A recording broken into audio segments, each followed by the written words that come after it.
Hello, my name is Sean Harrison. Welcome to episode number 1 of How Not to Fix Crap. Today's episode we will learn how not to take a carburetor off a Briggs & Stratton mower. At least I think that's what it is. I took the cover off. It's in the trash. It's a Briggs & Stratton. Here's how not to take the carburetor off. Okay, so as I said, this is a Troy-built Briggs & Stratton 7 horsepower engine. I don't know what any of that means. So you already did all that stuff. We're gonna throw this away. This is garbage. Alright. So the first thing you do is take off this air filter thingy, and there's a little screw there. I've already done it. Taking it off. And by the way, I just somebody was throwing this mower away, and you know, I have no class. So I asked if I could have the mower. We just got a new house. I don't have a mower, and here you go. So now I got a free mower, but it doesn't run very good. You start it, and it runs erratically. So we take the air filter out. That looks bad to me. I don't know any different. So we assume that this is no good. We're gonna get a new one. Oh. All right. So then the next thing you need to do is come around here, please. All right, so we got to, well, let me tell you what not to do. Don't come over here and try, there's no way to take the carburetor off from the front. I tried that for about 10 minutes. That didn't work. So what you need to do is you need to take this assembly off here, this screw and this screw and this screw. Okay, so as I said, you're removing this screw and this screw here. Get this. And by the way, these are 8mm. So don't do what I do, which is fiddle around with all the sockets. So get that out.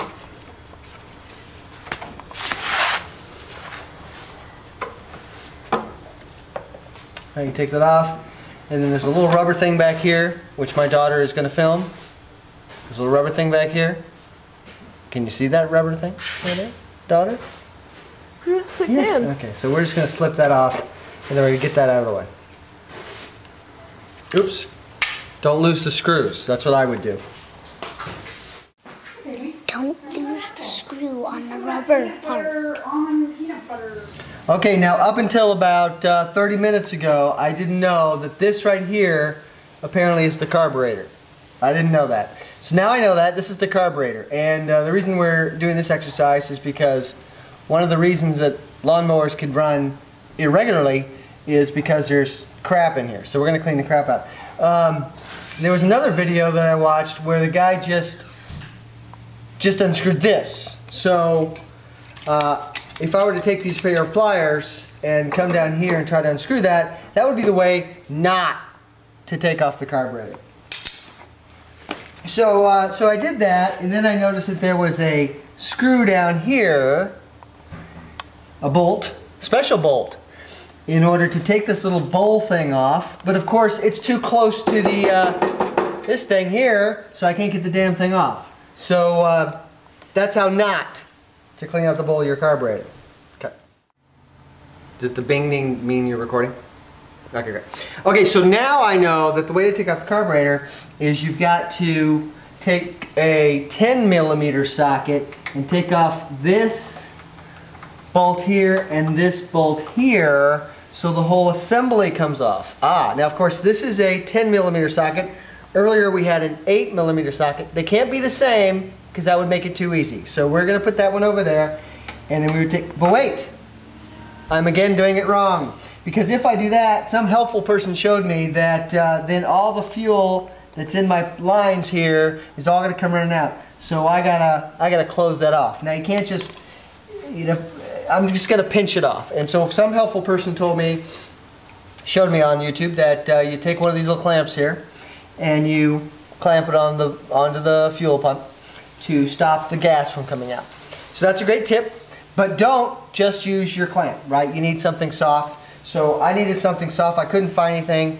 So here I happen to have one of my wife's sanitary napkins, so we'll use this. That's the funniest thing that you have ever used so far. Alright, and then we'll just close that off there. Oops.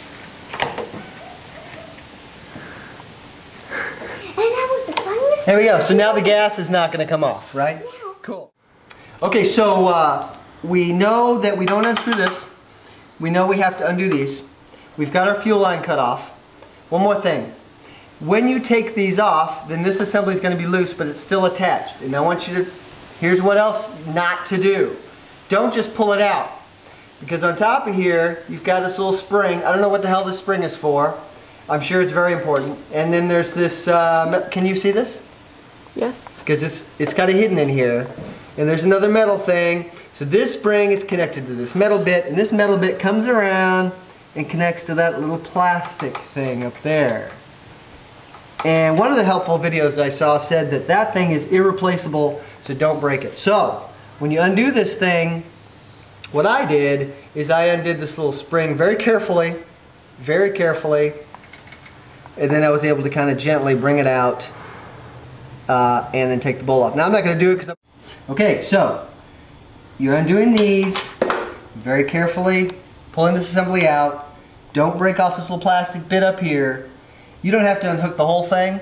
If you can, great. If you're not, that's fine too. Then you need another, yet different size socket to undo the screw under here. I'm not going to do it again because I'm too lazy, but basically you just undo that, clean it out, clean out the little hole in the bolt, and put it all back together again, and that's golden. So, let's review. This is how you take the carburetor off. This is how not to take the carburetor bolt off. And that's episode 1 of How Not to Fix Crap. Thank you.